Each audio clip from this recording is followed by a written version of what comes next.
আসসালামু আলাইকুম। আপনারা সবাই কেমন আছেন? আশা করি আপনারা সবাই ভালো আছেন। আজকে আমরা দেখানোর চেষ্টা করব যে আমরা দেশ এবং প্রবাস থেকে কিভাবে আমরা জনতা ব্যাংকের অ্যাকাউন্ট খুলবো হাতে থাকা মোবাইল ফোনটি দিয়ে। তো অবশ্যই ভিডিওটা গুরুত্বপূর্ণ হতে চলেছে। স্টেপ বাই স্টেপ আপনারা যদি দেখেন তাহলে আপনারা খুব সহজে ঘরে বসে এবং আপনার হাতে থাকা মোবাইল ফোনটি দিয়ে প্রবাস থেকে কিন্তু আপনারা অ্যাকাউন্টটা ক্রিয়েট করতে পারেন, অথবা দেশ থেকেও কিন্তু ক্রিয়েট করতে পারেন, সেম প্রসেস। তো সেটা কিভাবে করবেন, তো সেই ভিডিওটি আজকে আমরা দেখানোর চেষ্টা করব। তো অবশ্যই ভিডিওটা আপনারা কন্টিনিউ করবেন। তো সেটা করার জন্য আপনারা প্রথমে প্লে স্টোরে চলে যাবেন। প্লে স্টোরে যাওয়ার পরে আপনারা ই জনতা সেই অ্যাপটা আপনারা নামিয়ে নেবেন, ঠিক আছে? তো ই জনতা অ্যাপটা যখন নামাইবেন তারপরে আমরা কি করব, কিভাবে রেজিস্ট্রেশন করব সেটা আমরা দেখানোর চেষ্টা করব। তো আপনারা প্লে স্টোরে এসে ই জনতা লিখে চার্জ করবেন। তো এই অ্যাপটা আপনারা ইনস্টল করে নেবেন। তো ইনস্টল হওয়ার পরে আপনারা ওপেনে ক্লিক করবেন।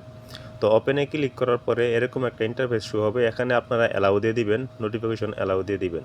তো অ্যালাউ দিয়ে দেওয়ার পরে এখন যেহেতু আপনারা নতুন অ্যাকাউন্টটা ক্রিয়েট করবেন, ঠিক আছে? তো উপরে দেখেন যে একটা লেখা আছে বাংলাতে বাংলা করতে পারবেন, বা ইংলিশ হলে ইংলিশে করতে পারবেন, ঠিক আছে? তো আপনারা বাংলা অথবা ইংলিশ যে কোনো একটা সিলেক্ট করে আপনারা যেহেতু নতুন একটা অ্যাকাউন্ট ক্রিয়েট করবেন, তাহলে আপনারা সাইন আপে ক্লিক করবেন।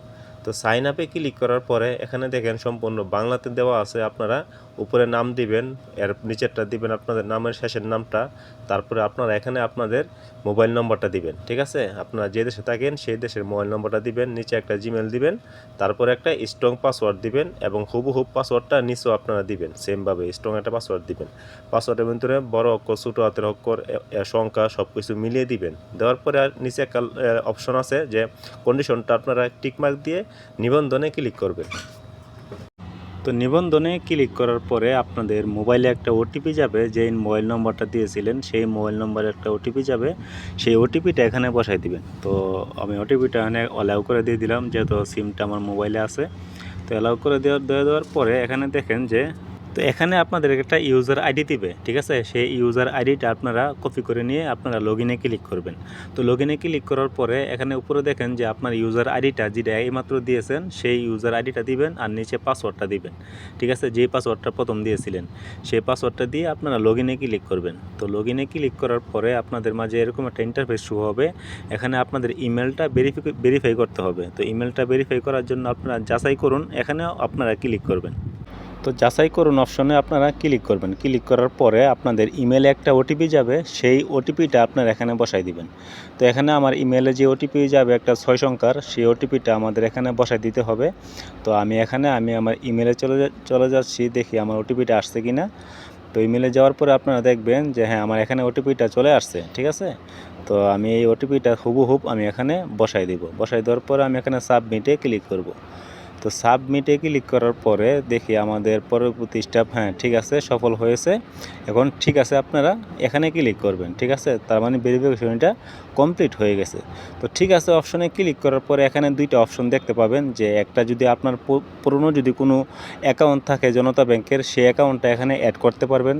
আর যদি নতুন অ্যাকাউন্ট খুলতে চান তাহলে হিসাব খুলুন, এখানে ক্লিক করবেন। তো আমরা আজকে নতুন অ্যাকাউন্ট খুলবো, ঠিক আছে? তাই আমরা হিসাব খোলা এখানে আমরা ক্লিক করব। আর আপনার যদি পুরনো অ্যাকাউন্ট থাকে তাহলে আপনারা উপরেরটা ক্লিক করবেন। তো এখানে ক্লিক করার পরে এখানে তাদের কন্ডিশনগুলো দিতেছে, যে এখানে অ্যাকাউন্টটা খুলতে আপনার কি প্রয়োজন হবে। আপনার এনআইডি কার্ড প্রয়োজন হবে, এবং আপনার একটা সাদা কাগজে একটা আপনার সিগনেচার করা একটা ছবি হতে হবে, যেটা আপনি নিজে সিগনেচার করবেন। সেই সিগনেচার ছাড়া কিন্তু আপনার টাকা উড়াইতে পারবেন না। তারপরে আপনি যাকে নমিনি দিবেন তার নমিনির একটা এনআইডি কার্ডের ছবি থাকবে, এবং নমিনির একটা সিগনেচারও দিতে হবে, ঠিক আছে? তো এই সব কিছু যখন আপনার কমপ্লিট থাকবে তখন আপনারা নেক্সটে ক্লিক করবেন। তো নেক্সটে ক্লিক করার পরে এখানে দেখেন যে আপনার এনআইডি কার্ডের জাতীয় পরিচয়পত্রটা আপনার আপলোড করতে বলতেছে। তো আপনার যে এনআইডি কার্ডটা আছে সেই এনআইডি কার্ডটা উপরে প্রথম অংশটা আপলোড করবেন, আর নিচে এনআইডি কার্ডের পিছনে অপশনটা আপনারা আপলোড করবেন, ঠিক আছে? যদি আপনার কাছে যদি না থাকে, যদি ছবি থাকে, তাহলে অন্য একটা মোবাইলের ছবিটা নিয়ে আপনারা ক্যামেরার সামনে ধরে আপনারা এইভাবে ক্যাপচার করে নেবেন, ঠিক আছে? তো ক্যাপচার করার পরে আপনারা নেক্সটে ক্লিক করবেন। তো নেক্সটে ক্লিক করার পরে এখানে বলতেছে যে আপনার একটা ছবি তোলার জন্য এবং একটা ছবি দেওয়ার জন্য, ঠিক আছে? তো আপনার যেরকম মনে করেন আপনার একটা ছবি আর সাদা একটা কাগজে আপনার স্বাক্ষরটা, সেই স্বাক্ষরটা আপনার এখানে দিতে হবে। তো প্রথমে আপনার স্বাক্ষরটা দিতে হবে। তো প্রথমে এখানে ক্লিক করার পরে প্রথমে এখানে ক্লিক করে আপনার ফেসটা ভেরিফিকেশন করবে, ঠিক আছে? আপনার ফেসটা ক্যামেরা চালু হলে আপনার ডানে মাথা ঘোরাতে বলবে, বামে বলবে, চোখ পলক ফেলাইতে বলবে, হাসতে বলবে, মানে আপনাকে যেটা বলবে আপনার সেটা করতে হবে। করার পরে নিচে গ্রিন টিকমার্ক হবে। তো আমার এখানে ছবিটা তারা ভেরিফিকেশন করে নিছে। এর নিচে আপনার যে সাদা কাগজে যে সিগনেচারটা করছিলেন একটা পেপারও, সেই সিগনেচারের ছবিটা এখানে আপলোড করতে হবে। আপলোড করার পরে আপনারা নেক্সটে ক্লিক করবেন। তো নেক্সটে ক্লিক করার পরে এখানে আপনার এনআইডি কার্ডের যত তথ্য আছে তারা অটোমেটিকলি এটা নিয়ে নিবে, ঠিক আছে? তো আমি হাইড করে রাখছি, যাতে আমি চাই না আমার ইনফরমেশনগুলো শেয়ার হোক, তাই আমি হাইড করে রাখছি। তো এখানে আপনার এনআইডি কার্ড অনুযায়ী আপনার সমস্ত বিস্তারিত সমস্ত ডকুমেন্ট কিন্তু এখানে তারা দেখাই দেবে, আপনার নাম সব কিছু, ঠিক আছে? তো সব কিছু দেখানোর পরে যদি আপনার সব কিছু ঠিকঠাক থাকে তাহলে আপনারা নেক্সটে ক্লিক করবেন, ঠিক আছে? আচ্ছা, নেক্সটে ক্লিক করার পরে এখানে দেখেন যে আপনার লিঙ্গটা সিলেক্ট করতে হবে আপনার ছেলে নামে, তো সেটা আপনি সিলেক্ট করবেন। তারপরে নিচে আপনার সিলেক্ট করতে হবে যে আপনি অলরেডি কি বিবাহিত না অবিবাহিত, তো সেটা আপনি সিলেক্ট করবেন। তো এর নিচে যেটা আছে আপনার প্রফেশন, মানে আপনার প্রফেশনটা কি, মানে আপনার কাজটা করেন কি, তো এখান থেকে যে কোনো একটা যেটা আপনার সাথে যায় তো সেটা আপনি সিলেক্ট করে দিবেন। এবং সোর্স অফ ফান্ড আপনি এখানে ক্লিক করলে তো আপনার এখান থেকে বিজনেস বা সার্ভিস যে কোনো একটা দিয়ে দিতে পারেন, বা সার্ভিসটা দিলে ভালো হয় সাধারণত। উপরে দেখেন যে একটা আপনার ইস্যু ডেটটা আপনারা দেখে নেবেন, যে আপনার এনআইডি কার্ডের যে ডেটটা আছে সেই ডেটটা আপনার এখান থেকে যদি ভুল হয় তাহলে এখানে আপনার ডেটটা সিলেক্ট করে দিবেন, ঠিক আছে? আপনার এনআইডি কার্ডের জন্মসালটা, আপনার কত সালে জন্মগ্রহণ করছেন সেই সালটা আপনারা এখানে বসিয়ে দিয়ে আপনারা ওকেতে ক্লিক করবেন। তো ওকেতে ক্লিক করার পরে তো আমি এখানে নেক্সটে ক্লিক করব। তো নেক্সটে ক্লিক করার পরে এখানে দেখেন যে আপনার সিলেক্ট ডিসিশন, মানে ডিস্ট্রিক্ট আর কি, মানে আপনার থানাটা এখান থেকে সিলেক্ট করতে হবে। থানা বলতে আপনার জেলাটা আর কি, প্রথম আপনার জেলাটা সিলেক্ট করতে হবে। তো জেলাটা সিলেক্ট করার পরে নিচে আসবে যে আপনার ডিস্ট্রিক্টটা আপনার সিলেক্ট করতে হবে। তো এখান থেকে আপনার ডিস্ট্রিক্টটা আপনার সিলেক্ট করে দিবেন। এরপরে আপনার উপজেলাটা, মানে উপজেলাটা আপনার সিলেক্ট করতে হবে, আপনার থানাটা কোনটা। তো এখানে আপনারা অটোমেটিকলি এখানে খুঁজে বের করতে পারবেন, তো সিলেক্ট করে দিবেন। দেওয়ার পরে তারপর নিচে আছে আপনার উপজেলা, থানা, একটা হচ্ছে উপজেলা, একটা হচ্ছে থানা, ঠিক আছে? তো এক এক করে আপনার সব সিরিয়াল এখানে আসবে। তো আপনার যেটা আপনার ঠিকানার সাথে যেটা যায় তো সেটা আপনার এখান থেকে সিলেক্ট করে দিবেন, ঠিক আছে? তো আমি এখান থেকে আমার থানাটা সিলেক্ট করে দিলাম। তো দেওয়ার পরে এখানে দেখেন যে কাস্টম প্রেজেন্ট অ্যাড্রেস, ঠিক আছে? আপনি বর্তমানে যে ঠিকানাটা আপনি দিয়েছেন আপনার সেই ঠিকানায় কি আপনি আছেন নাকি না আপনি অন্য একটা ঠিকানায় বর্তমানে আছেন। যদি একই ঠিকানা থাকে তাহলে ফিল আপ করতে হবে না। আর যদি আপনি অন্য একটা জায়গায় থাকেন, তো যদি চান তো সেই ঠিকানাটা আপনার এখানে অ্যাড করতে পারেন, ঠিক আছে? সেটা যদি চান যে আমার আগের ঠিকানায় ঠিক আছে, আমি আর কোনোখানে নাই, তাহলে আপনার আর কিছু করার দরকার নাই, জাস্ট নেক্সটে ক্লিক করবেন। তো আমি এখানে নেক্সটে ক্লিক করলাম। তো নেক্সটে ক্লিক করার পর এখানে নমুনির একটা ছবি দিতে বলতেছে। নমুনির যে এনআইডি কার্ডটা আছে, নমুনির এনআইডি কার্ডের প্রথম পৃষ্ঠা এবং কি পিছনের পৃষ্ঠাটা, দুটা পৃষ্ঠা এখানে আপলোড করতে বলতেছে, ঠিক আছে? তো আপনার এখানে ক্লিক করে এনআইডি যাকে নমুনি দিবেন তার এনআইডি কার্ডের ছবিটা আপনার এখানে আপলোড করে দিবেন, ঠিক আছে? তো আপলোড করে দেওয়ার পরে আপনারা নেক্সটে ক্লিক করবেন। তো নেক্সটে ক্লিক করার পরে এখানে আরেকটা অপশন আছে, নমুনির আপনার একটা ছবি দিতে হবে, একটা সিগনেচার দিতে হবে, ঠিক আছে? তো এখন নমুনির ছবি আপনার মোবাইল থেকে যে কোনো একটা দিয়ে দিবেন। যদি এখানে ক্যামেরা চালু হয় সেমভাবে আপনারা মোবাইলের মধ্যে তার ছবিটা নিয়ে সামনে আপনারা ধরে ছবিটা ক্যাপচার করে নেবেন এবং তার সিগনেচারটাও আপনারা ক্যাপচার করে নেবেন। নেওয়ার পরে আপনারা নেক্সটে ক্লিক করবেন।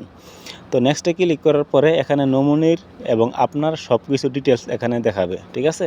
সব কিছু এখানে দেখাবে, আপনি ভালো করে দেখে নেবেন যে সব কিছু তথ্য সব কিছু ঠিকঠাক আছে কি না। যদি ভুল থাকে তাহলে কিন্তু আপনি এখানে এডিট করতে পারবেন, আর যদি ঠিকঠাক থাকে তাহলে আর কিছু করার দরকার নাই।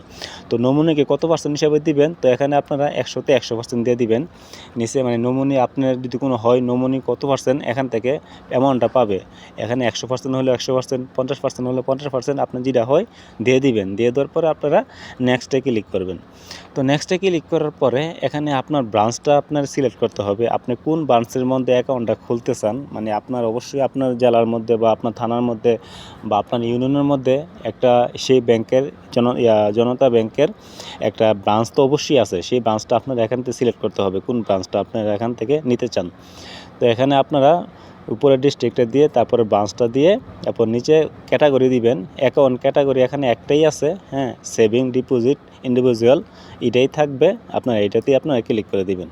ক্লিক করে দেওয়ার পরে প্রিভিউ, নিচে একটা অপশন আছে দেখেন যে প্রিভিউ, সেই প্রিভিউতে আপনারা ক্লিক করবেন। তো প্রিভিউতে ক্লিক করার পরে হবে কি, আপনার সমস্ত তথ্য এতক্ষণ পর্যন্ত আপনি যা তথ্য দিয়েছেন সমস্ত তথ্য এখানে আপনারা দেখতে পাবেন। যদি সমস্ত তথ্য যদি ঠিকঠাক থাকে, যদি ভুল থাকে তাহলে আপনারা সংশোধন করতে পারবেন, আর যদি ভুল যদি না থাকে তাহলে এখানে টিকমার্ক দিয়ে আপনারা সাবমিটে ক্লিক করে দিবেন। ঠিক আছে? তো সাবমিটে ক্লিক করে দেওয়ার পরে এখানে দেখেন যে আপনার কিন্তু একটা অ্যাকাউন্ট নম্বর দিয়ে দিছে এবং আপনার জিমেল অ্যাকাউন্ট দিয়ে দিছে, সব কিছু কিন্তু এখানে কিন্তু আপনাকে দিয়ে দিছে। আপনার উপরে আপনার অ্যাকাউন্ট নম্বরটা দিয়ে দিবে। এখন আপনি পরবর্তীতে এরকম হইলে মনে করেন যেমন 2 থেকে 3 ঘন্টা পরে আপনার জিমেলে একটা মেসেজ আসবে যে আপনার অ্যাকাউন্টটা পারমানেন্টলি মানে ওপেন হয়ে গেছে। ঠিক আছে? তখন আপনি সেই ইউজার আইডিটা এবং পাসওয়ার্ডটা দিয়ে অ্যাপটা লগ ইন করে নেবেন। তো লগ ইন করার পরে এরকম একটা আপনার মেসেজ আসবে যে আপনার অ্যাকাউন্টটা সম্পূর্ণ ওকে হয়েছে। ঠিক আছে? এরকম একটা আসবে, আপনার ইমেলে একটা ইমেল আসবে, হয়তো কিছুক্ষণ পরে আসতে পারে। ঠিক আছে? তো আসার পরে তখন আপনারা সেই অ্যাপে গিয়ে আবার আপনাদের ইউজার আইডিটা এবং আপনার পাসওয়ার্ডটা দিয়ে লগ ইন করবেন। তো লগ ইন করার পরে কিন্তু আপনারা সমস্ত কিছু কিন্তু ফিচার কিন্তু আপনারা নিজে নিজে পরিচালনা করতে পারবেন আপনার হাতে থাকা মোবাইল ফোনটি দিয়ে। আপনি যে দেশে থাকেন না কেন সেই দেশ থেকে কিন্তু আপনি পরিচালনা করতে পারবেন। ঠিক আছে? তো আমার যেহেতু মেসেজটা আসছে, আমি এখানে একটু লগ ইন করে আপনাদেরকে দেখাই যে এটা কীরকম দেখাবে লগ ইন করার পরে, আমার অ্যাকাউন্টটা অ্যাক্টিভ হওয়ার পরে। তো যদি দেখাইতে যাই তাহলে আমি এখানে লগ ইন করলাম, আমার লগ ইন হয়েছিল। লগ ইন করার পরে দেখেন যে এখানে কিন্তু বেশ অনেকগুলো কিন্তু অপশন দেখাইতেছে। এখানে আপনাকে পিন একটা সেট করতে বলবে, যখন আপনি যদি অ্যাকাউন্টে ক্লিক করবেন তখন এখানে একটা পিন সিলেক্ট করতে বলবে। এই পিনটা আপনারা সিলেক্ট করে নেবেন, 6 সংখ্যার একটা পিন সিলেক্ট করে নেবেন। করলে হবে কি, পরবর্তীতে আপনি যখন অ্যাপে ঢুকবেন, অ্যাপে ঢোকার পরে আপনার মোবাইলে আর ওটিপি আসা দরকার নাই, শুধু এই পিন নম্বরটা দিয়ে আপনারা লগ ইন করতে পারবেন। ঠিক আছে? বারবার ওটিপি আনার দরকার নাই। যারা প্রবাসে আছেন তাদের জন্য এটা কিন্তু অনেক একটা গুরুত্বপূর্ণ। তো সেটা দিয়ে আপনারা সেট পিনটে আপনারা ক্লিক করে দিবেন। তো সেট পিনে ক্লিক করে দেওয়ার পরে সাকসেসফুল কিন্তু আপনার পিনটা সেট হয়ে গেছে। এখন থেকে কিন্তু আপনার সমস্ত কার্যক্রম কিন্তু আপনি এই অ্যাপ থেকে কিন্তু আপনি করতে পারবেন খুবই সহজে। বিকাশে টাকা ট্রান্সফার করতে পারবেন, আপনার টাকা অ্যাড করতে পারবেন এবং অনেক কিছু ফিচার কিন্তু আপনারা পাবেন এবং ভবিষ্যতে কিন্তু আরও ফিচার কিন্তু যুক্ত হবে। তো এই ছিল আজকের ভিডিওটা। যদি ভিডিওটা ভালো লেগে থাকে অবশ্যই লাইক কমেন্ট শেয়ার করে দিবেন এবং আমাদের চ্যানেলটা সাবস্ক্রাইব করে দিয়ে পাশে থাকবেন। যদি বুঝতে সমস্যা হয় অবশ্যই কমেন্ট বক্সে জানাবেন, আমি আপনাদেরকে রিপ্লাই দেওয়ার চেষ্টা করব। ভালো থাকবেন, সুস্থ থাকবেন। আল্লাহ হাফেজ। আসসালামু আলাইকুম রহমতুল্লাহি ওয়া বারাকাতুহু।